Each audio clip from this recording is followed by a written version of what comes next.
شکل پہ لے آؤں گا۔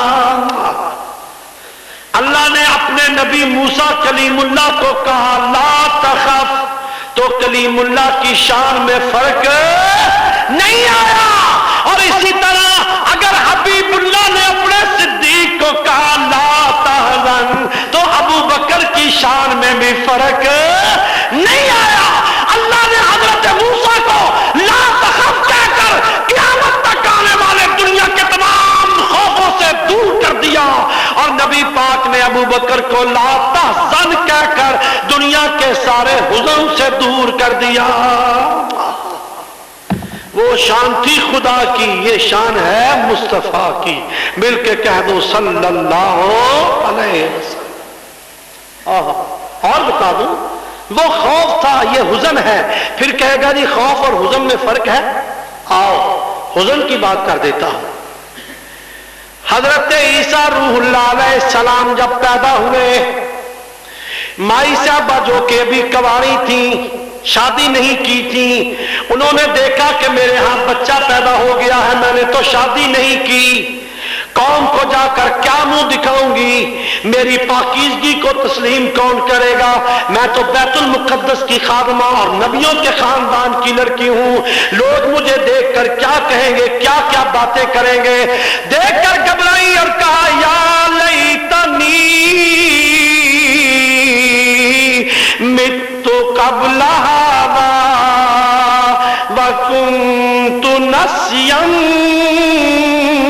منسیا، ہائے ہلاکت ہو مجھ پر، میں مر جاتی، میرا نام و نشان تک نہ رہ جاتا تو اچھا تھا۔ مقصد کیا کہ اب میں کنواری ہوں تو بچہ پیدا ہو گیا ہے، میں لوگوں کو کیا منہ دکھاؤں گی۔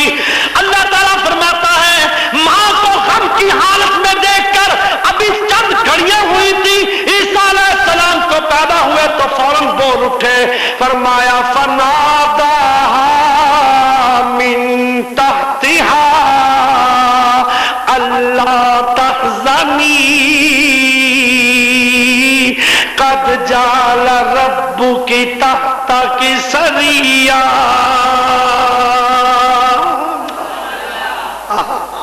فرمایا اے ماں غم نہ کھا، اللہ تحزنی، اللہ تحزنی، اے ماں غم نہ کھا۔ حضرت عیسیٰ اپنی والدہ حضرت مریم کو اللہ تحزنی کہہ رہے ہیں۔ تحزن بھی مفرد ہے، تحزنی بھی مفرد ہے، وہ مذکر کا صیغہ ہے، یہ مؤنث کا صیغہ ہے۔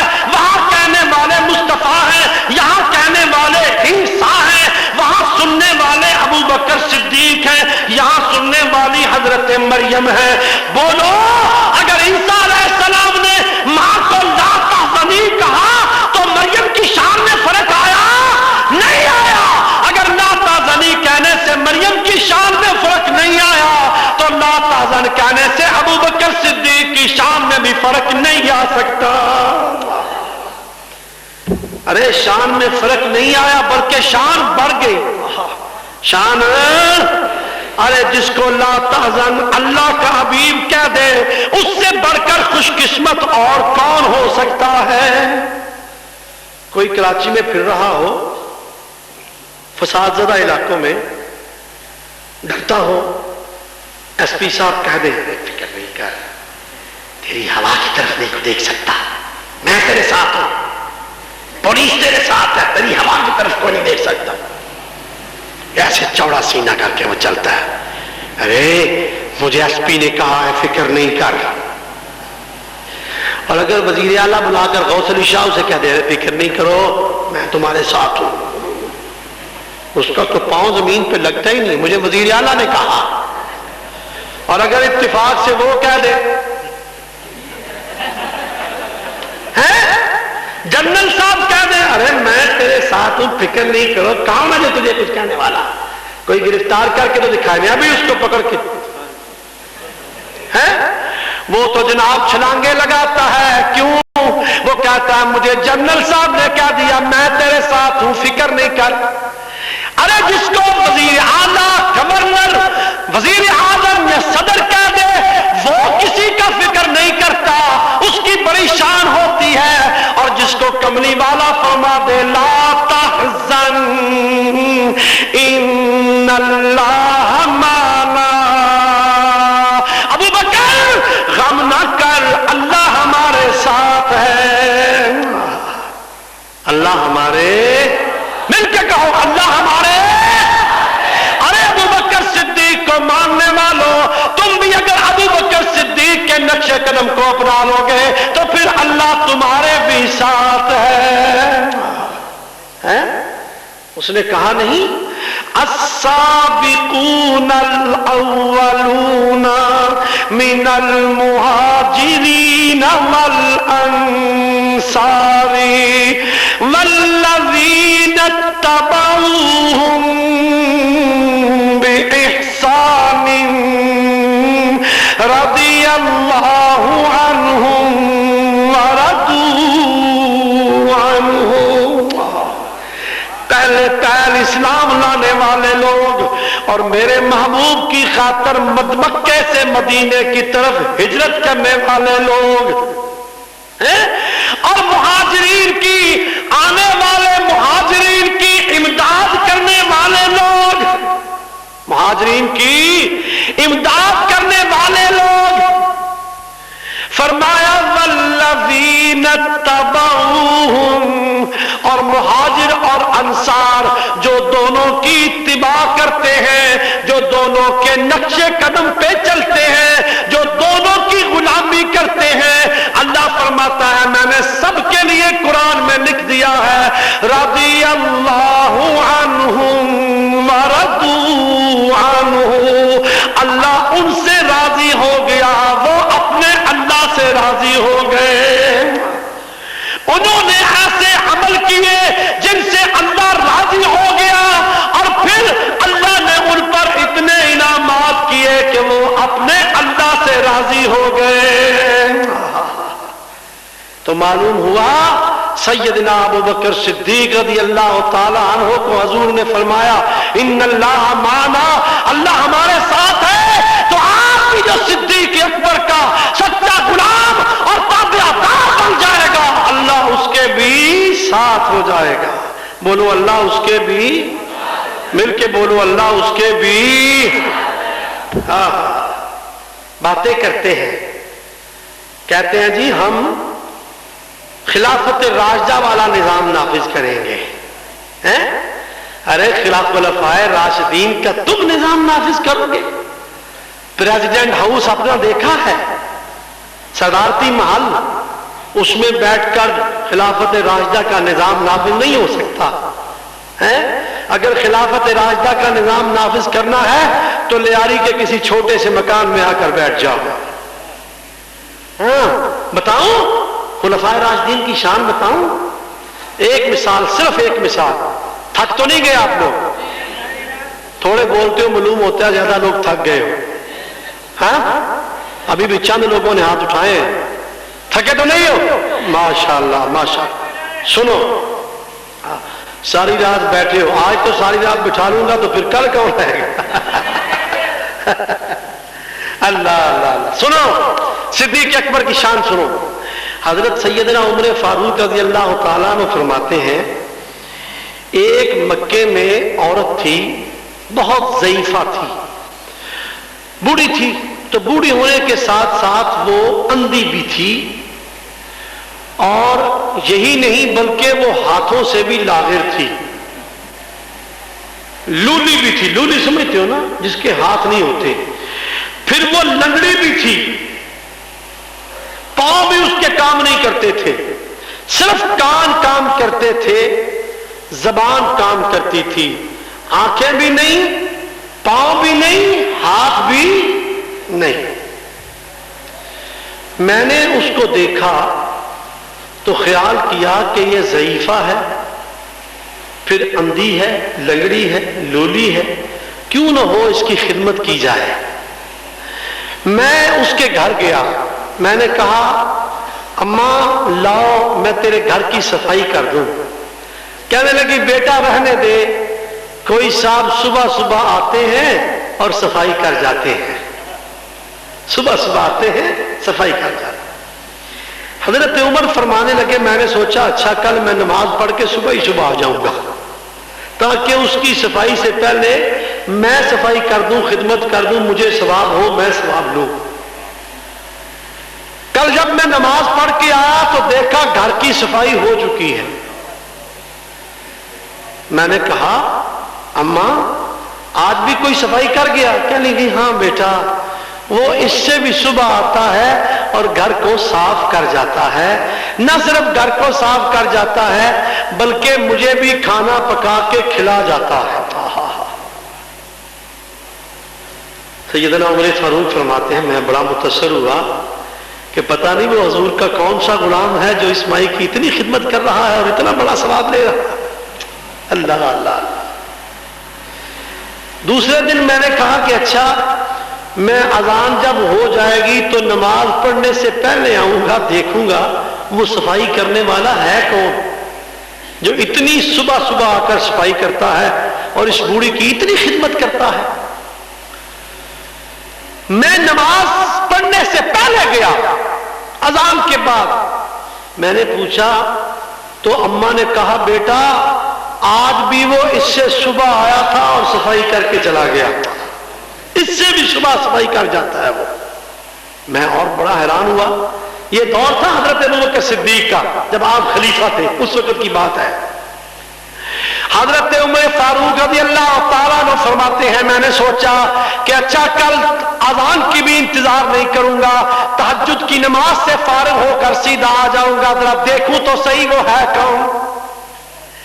جب میں تہجد کی نماز پڑھنے کے لیے آیا تو اماں نے کہا بیٹا ابھی ابھی صفائی کر کے نکل کے گیا ہے۔ اللہ، ابھی ابھی نکل کے گیا۔ میں نے کہا اچھا کل تہجد کی نماز بھی بعد میں پڑھوں گا، پہلے اماں کے گھر آؤں گا۔ اللہ اللہ اللہ۔ جب فرماتے ہیں کہ اس دن میں تہجد کی نماز سے پہلے اماں کے گھر آیا، میں نے دیکھا کہ کوئی شخص اس کے فرش پر جھاڑو دے رہا۔ میں بڑا متاثر ہوا اس شخص سے کہ رات کا آدھی رات کا وقت ہے اور یہ اس صحیفہ کی خدمت کر رہا ہے۔ کتنا عظیم انسان ہے اور کتنا خوش قسمت ہے اور کتنا یہ خدمت گزار ہے، کتنا بڑا اس کا مقام ہے۔ لیکن میرے آنے کی آہٹ اس صفائی کرنے والے نے بھی معلوم کر لی۔ جدھر سے میں آنے لگتا وہ منہ دوسری طرف کر کے جھاڑو دینے لگتا، میں ادھر سے گھوم کر دیکھنا چاہتا کہ دیکھوں اس کا چہرہ یہ ہے کون، وہ گھوم کے دوسری طرف رخ کر کے جھاڑو پہ دینے لگتا۔ مجھے ذرا تھوڑا غصہ بھی آیا کہ یہ چہرہ بھی نہیں دکھاتا، یہ کیا چاہتا ہے۔ میں نے اس کو آگے بڑھ کے دونوں کندھوں سے پکڑ لیا، ارے اتنی بڑی خدمت اور نیکی کرنے والے ذرا اپنا چہرہ تو دکھا۔ جب میں نے خود پکڑ کر چہرہ دیکھا تو وہ خلیفہ وقت ابوبکر صدیق تھے۔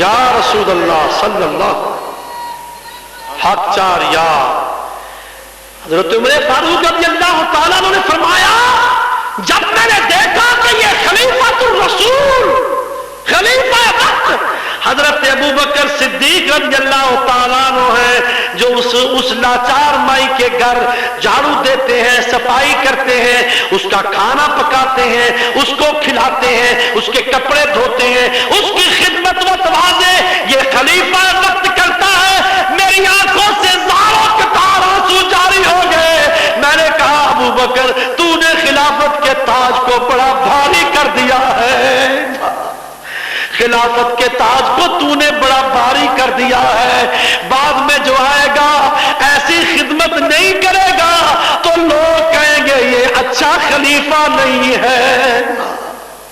ارے سیدنا ابوبکر صدیق کے کارناموں کو دیکھو، ان کے اعمال کو دیکھو، مسند خلافت میں بیٹھ کر وہ لوگوں کے گھروں میں جھاڑو تک دیتے ہیں، غریبوں کے کپڑے دھوتے ہیں، لاچاروں کو کھانا کھلاتے ہیں، ان کو کھانا پکا کر دیتے ہیں، وہ سو جاتی ہے تو ان کو دباتے ہیں، جب وہ سو جاتی ہے تو پھر واپس آتے ہیں۔ ارے اتنی خدمت کرنے والا کوئی مائی کا لال آئے تو صحیح، پھر وہ کہے کہ میں نظام خلافت راشدہ نافذ کرتا ہوں، ہم بھی کہیں گے ہاں میں صلاحیت ہے تم نظام خلافت راشدہ نافذ کر سکتے ہو۔ اللہ، یہ میرے ابوبکر صدیق کا شان ہے۔ اللہ ہے 3 دن اور 3 راتیں، بولو کتنے دن اور کتنی راتیں؟ 3 دن 3 راتیں سرکار نے غار ثور میں رکھا اور اپنے رنگ میں رنگ دیا۔ بولو اپنے رنگ میں، مل کے کہو اپنے رنگ میں۔ اللہ، اور وہ رنگ کون سا تھا؟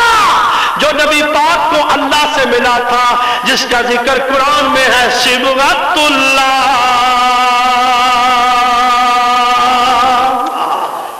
اللہ کا رنگ۔ خدا اپنے محبوب کو عرش پہ لے گیا، جہاں کوئی نہ تھا وہاں جا کر اللہ نے اپنا رنگ دیا۔ نبی پاک ابو بکر کو غار ثور میں لے گئے اور نبی پاک نے ابو بکر کو اپنے رنگ میں رنگ دیا، اور وہی رنگ ابو بکر صدیق کے پاس تھا جو آپ ساروں کو رنگتے رہے۔ اللہ اللہ اللہ اللہ، شان ہے سیدنا ابو بکر صدیق کا۔ 3 دن اور 3 راتیں، اذ یقول لصاحبہ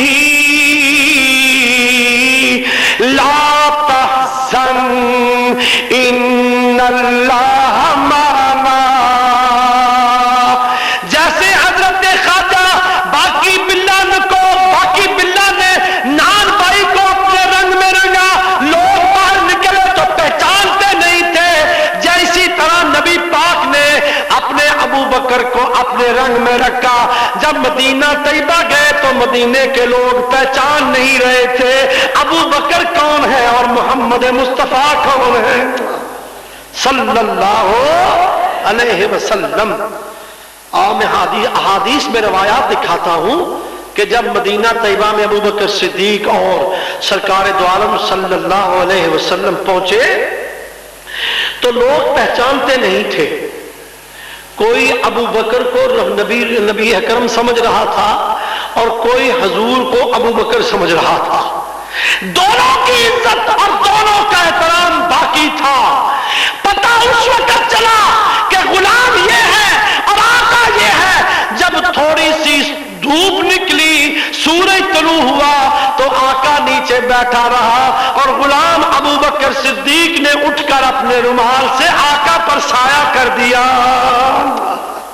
اس وقت پتا چلا کہ جو رومال کے سائے کے نیچے بیٹھا ہے یہ آقا ہے اور جو خدمت کے لیے کھڑا ہو گیا ہے یہ غلام ہے۔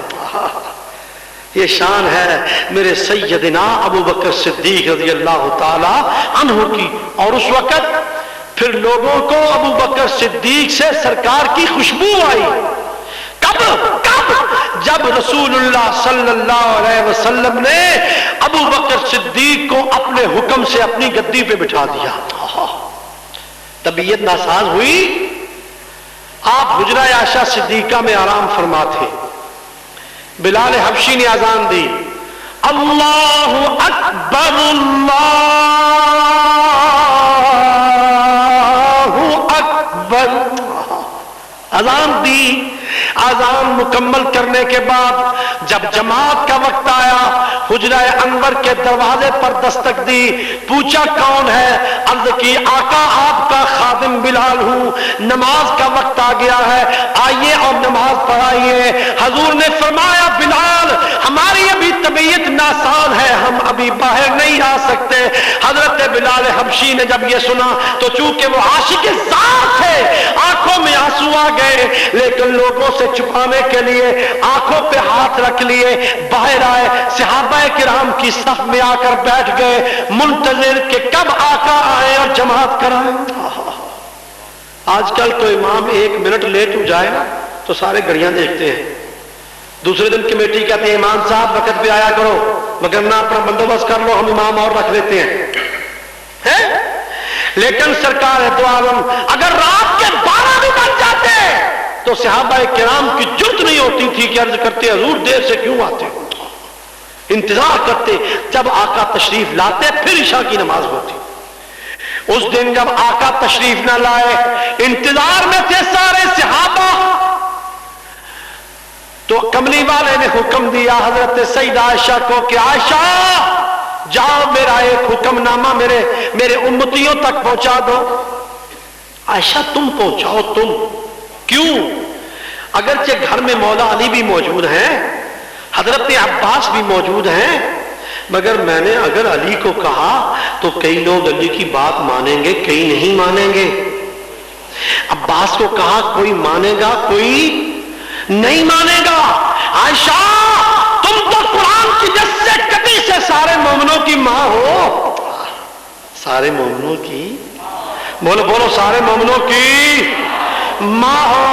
اور عائشہ اس لیے میرا حکم تم سنا دو, تم ماں ہو اور میرے امتی سارے تیرے بچے ہیں, تو پھر جو ماں کی بات بھی نہ مانے گا دنیا اس کو خود سنبھال لے گی. کیوں بھائی؟ ایک ماں ہی ہوتی ہے نا جو بتاتی ہے بیٹا تیرا باپ یہ ہے, اور کوئی گواہ ہوتا ہے اس وقت؟ کوئی گواہ نہیں ہوتا, صرف ماں کو اس راز کا پتہ ہوتا ہے کہ باپ کون ہے. ماں کہہ دیتی ہے بیٹا تیرا باپ یہ ہے, بچہ مان لیتا ہے. ماں کسی اور کی طرف اشارہ کر دے, بچہ اس کو بھی ماننے کے لیے تیار ہو جائے گا. اور اگر ماں کی بات کو نہ مانا جائے تو باپ کا پتہ, بولو باپ کا پتہ. اسی لیے لوگ کہتے ہیں ارے تو ماں کی بات کو نہیں مانتا تو بڑا حرامی ہے. تو آپ نے فرمایا عائشہ تم سارے مومنوں کی قرآن کی نص قطعی سے ماں ہو. قرآن نے فرمایا ہے نا وَأَزْوَاجُهُ أُمَّهَاتُهُمْ, نبی پاک کی بیویاں مومنوں کی مائیں ہیں. عائشہ تم ماں ہو, میرا حکم تم سنا دو. کیوں؟ جو تمہارا بیٹا ہے وہ مان لے گا, جو ایماندار ہے وہ مان لے گا, جو نہ مانے گا وہ خود اپنے ایمان کو بچائے. حضور کیا حکم ہے؟ فرمایا مرو ابا بکر فلیصلی بالناس, جاؤ ابو بکر کو میرا حکم سنا دو. کہہ دو کہ ابو بکر تجھے کملی والے یعنی شارع علیہ السلام کا حکم ہے کہ میرے مسلے پر کھڑے ہو کر ساری امت کے, سارے مومنوں کے, سارے لوگوں کے امام بن جاؤ. بہت اچھا یا رسول اللہ, میں آپ کے بیٹا آپ کی امت کو آپ کا حکم سنا دیتی ہوں. سیدہ عائشہ دروازے کے قریب آئیں اور روٹین تھی, یہ طریقہ تھا امہات المومنین کا, کیونکہ ان کے حجرے مسجد کے ساتھ ساتھ تھے, تو جب بھی وہ مسجد سے کسی صحابی کو بلانا چاہتی تو آواز نہیں دیتی تھی, ارے عمر ادھر آؤ, عثمان ادھر آؤ, علی ادھر آؤ. عورت کو آواز بھی اپنی چھپانی چاہیے. عورت کی آواز میں بھی پردہ ہے. کوشش کرنی چاہیے کہ کسی مرد کے سامنے آواز تک نہ پہنچے, مجبوراً اگر پہنچانی پڑے تو وہ الگ بات ہے. سیدہ عائشہ کا طریقہ یہ تھا, آواز نہیں دیتی تھی بلکہ اندر سے دروازے پر دستک دیتی. اندر سے مسجد میں بیٹھے ہوئے صحابی سمجھ جاتے کہ اماں جی کوئی فرمان جاری کرنا چاہتی ہیں, کچھ کہنا چاہتی ہیں, کچھ ارشاد فرمانا چاہتی ہیں. اس دن بھی سیدہ عائشہ نے دروازہ کھٹکھٹایا تو سب صحابی چونکہ نماز کے انتظار میں تھے کب کملی والے آئے نماز کرائیں, اور سب کو پتا تھا کہ آقا کی طبیعت نسال ہے. دروازے پر دستک ہوئی تو سب نے کان کھڑے کر لیے, سب ہوشیار ہوئے, آگے بڑھ کر سنا, آگے بڑھے کہ سنیں عائشہ صدیقہ کیا فرماتی ہیں, اماں جان کیا فرماتی ہیں, سنیں کیونکہ آقا کی طبیعت نسال ہے, کوئی خیر کی خبر آئے. سب کے دل میں تھا کہ کوئی خیر کی. سارے قریب ہوئے. سیدہ عائشہ صدیقہ رضی اللہ تعالیٰ عنہا نے فرمایا میرے بیٹو کملی والے کا حکم ہے, مشورہ نہیں. بولو مشورہ, مشورہ نہیں, اظہار خیال نہیں, حکم ہے. ارے نبی کا جو حکم ہوتا ہے وہ امتیوں کو ماننا پڑتا ہے. آپ نے فرمایا بیٹا نبی اکرم صلی اللہ علیہ وسلم کا حکم ہے. عرض کی اماں جان کیا حکم ہے؟ فرمایا آقا دو عالم نے فرمایا ہے مرو ابا بکر فَلْيُصَلِّ بِالنَّاسِ،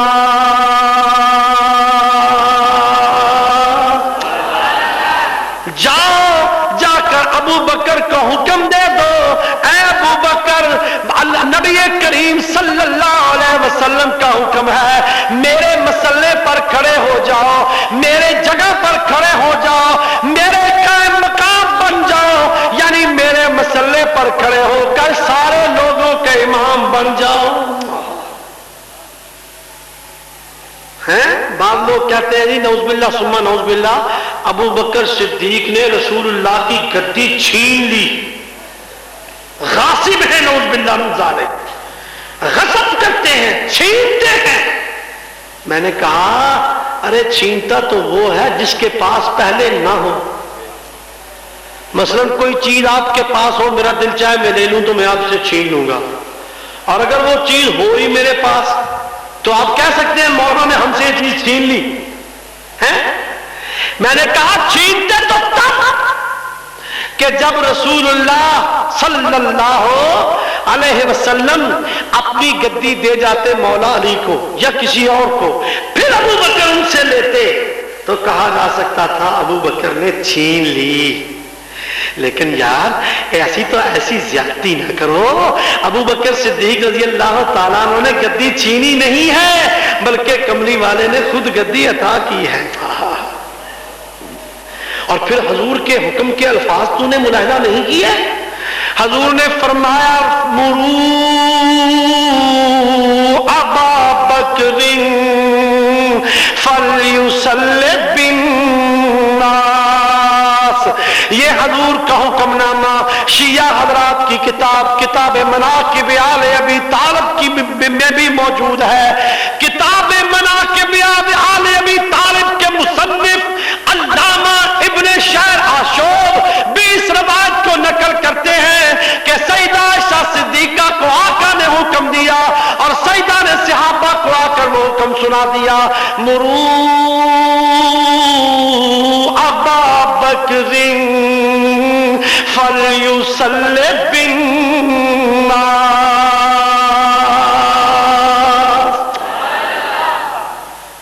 فلیصلی بالمؤمنین نہیں کہا، حالانکہ جن کو نماز پڑھانی تھی وہ سارے کے سارے مومن تھے، وہ سارے کے سارے مومن تھے، مگر پھر بھی فلیصلی بالمؤمنین نہیں کہا بلکہ فلیصلی بالناس کہا۔ کیوں؟ اس لیے کہ ابو بکر جب میں نے اپنی رسالت کا اس میں آ کر اعلان کیا تھا تو کہا تھا یا ایھا الناس انی رسول اللہ الیکم جمیعا، اے بنی نوع انسان میں تم سب کی طرف رسول ہوں۔ تو وہی الناس کا لفظ میں تیری امامت کے لیے استعمال کر رہا ہوں، مروا ابا بکر فلیصلی بالناس، ابو بکر کو حکم دو میری جگہ پر میرے مسئلے پر کھڑے ہو کر سارے لوگوں کا امام بن جائے، میں بھی سب لوگوں کا نبی ہوں، ابو بکر تو بھی سب لوگوں کا امام بن جا، تاکہ پتا چل جائے جن جن کا میں نبی ہوں ان کا تو امام ہے، اور جن جن کا میں نبی نہیں ان کا تو امام نہیں، ابو بکر جن کا تو امام نہیں ان کا میں نبی نہیں۔ مرو، کتنی اعلیٰ شان ہے ابو بکر صدیق رضی اللہ تعالیٰ عنہ کی، مرو ابا بکر فلیصلی بالناس، اللہ اکبر۔ اور پھر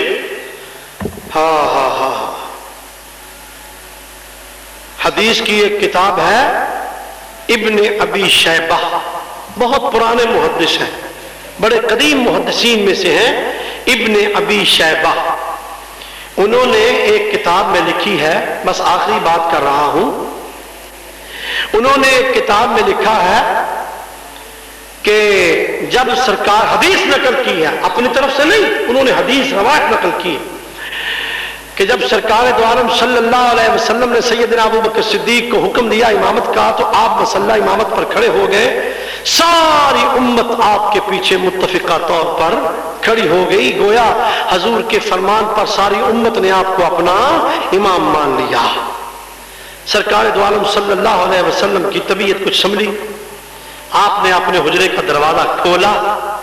کھول کر دیکھا کہ ابو بکر امامت کے مصلی پہ کھڑا ہے اور ساری کی ساری امت پیچھے کھڑی ہے. اللہ. حضور علیہ الصلوۃ والسلام بڑے خوش ہوئے. آپ نے آواز دی مجھے جلدی کرو ابو بکر کے پاس لے جاؤ. ایک طرف سے مولا علی نے پکڑا, دوسری طرف سے حضرت عباس نے پکڑا. بڑے تکلف سے حضور کو مصلی تک پہنچایا. حضرت ابو بکر صدیق نے دیکھا کہ کملی والے آ گئے ہیں, اب آپ کے ہوتے ہوئے میں امامت تو نہیں کر سکتا. پیچھے ہٹ گئے, قدموں کو پیچھے ہٹایا. جب کملی والے نے دیکھا کہ ابو بکر نے قدموں کو پیچھے ہٹا لیا ہے, آگے بڑھ کر بازو تھام لیا اور کھینچ کر پھر مصلی پہ کھڑا کر دیا. کہہ دو نا, مصلی پہ کھڑا کر دیا. مطلب کیا تھا؟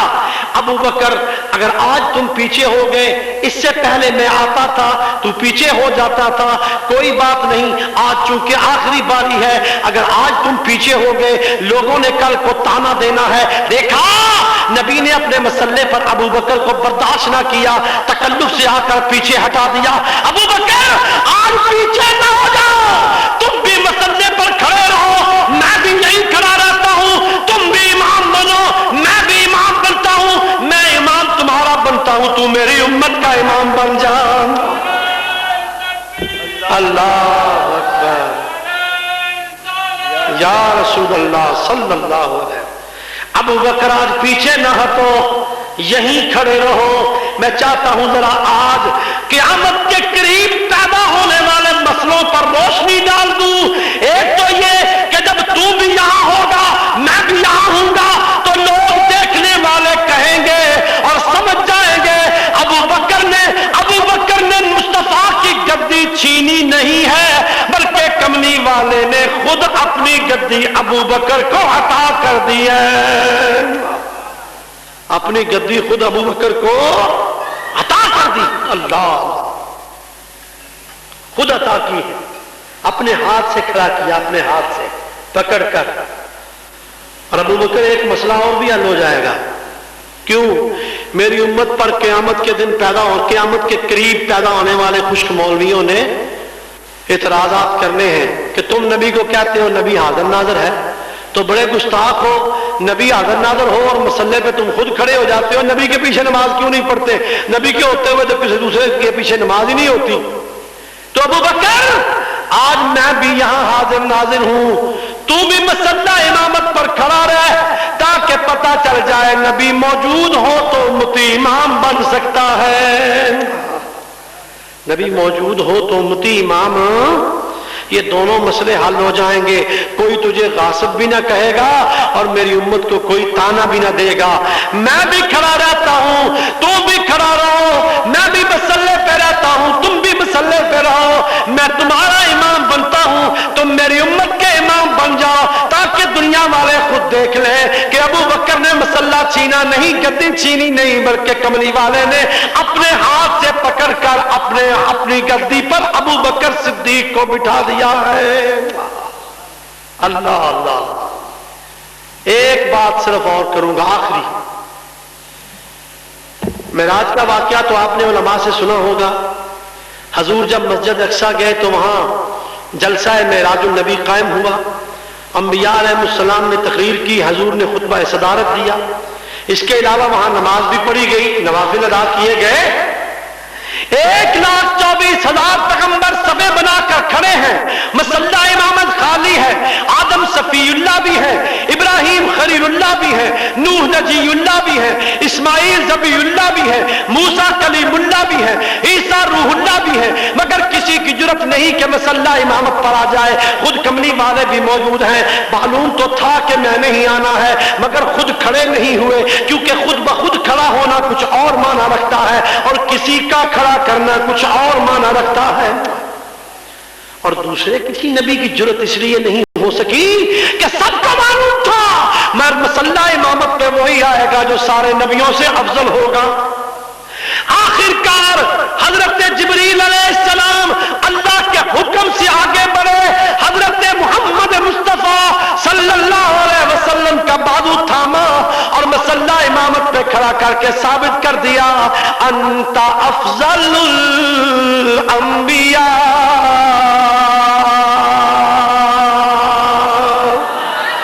اے نبی آپ سارے نبیوں سے افضل نبی ہو.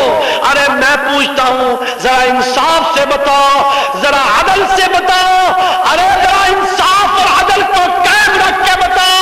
جبریل جس کا بازو پکڑ کر مسلح امامت پہ کھڑا کر دے وہ تو سارے مقتدیوں سے افضل ہو جاتا ہے, اور جس کا بازو تھام کر کملی والا مسلح امامت پہ کھڑا کر دے وہ سارے صحابہ سے افضل کیوں نہیں ہو سکتا.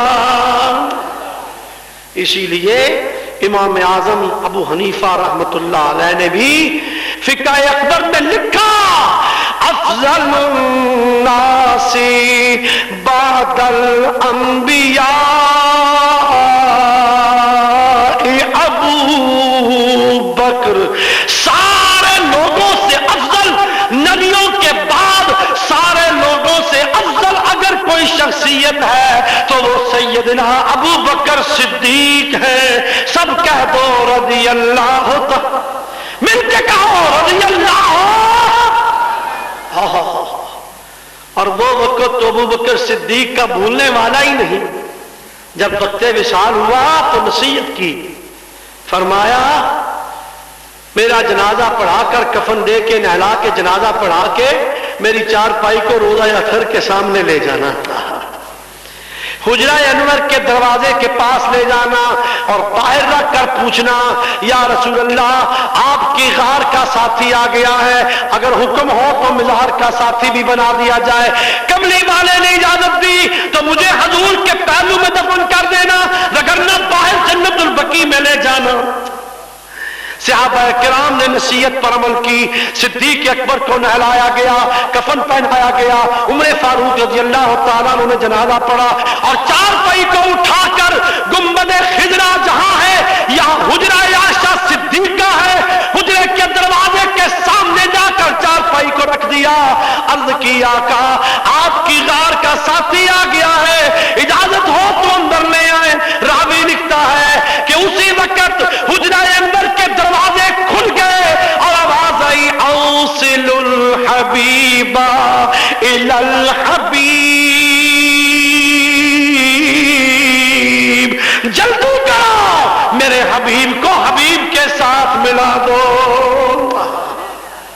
چنانچہ حضور کی اجازت مبارکہ سے, حضور کی اجازت طیبہ سے سیدنا ابو بکر صدیق رضی اللہ تعالیٰ عنہ کو حضور کے حجرے میں آپ کے ساتھ آپ کے پہلو میں دفن کیا گیا. اور نقشہ قبروں کا یوں بتاتے ہیں کہ حضرت ابو بکر صدیق کا سر ہے اور سرکار دو عالم کا سینہ مبارک, یعنی یوں آگے پیچھے قبریں ہیں. یہ سر ہے حضور کا اور یہ سر ہے ابو بکر صدیق کا. حضور کا یہاں سینہ اور ابو بکر صدیق کا سر مبارک ہے. دور سے دیکھیں تو ایسے پتا چلتا ہے جیسے مزار میں بھی کملی والے نے ابو بکر کو اپنے سینے سے لگا رکھا ہے. یہ شان ہے میرے ابو بکر صدیق رضی اللہ تعالیٰ عنہ کا. دعا کیا کرو یا اللہ ہمیں سیدنا ابو بکر صدیق رضی اللہ تعالیٰ عنہ کے نقش قدم پر چل کر حضور کی غلامی نصیب فرما. مل کے کہو آمین, اور زور سے کہو آمین. وآخر دعوانا الحمدللہ رب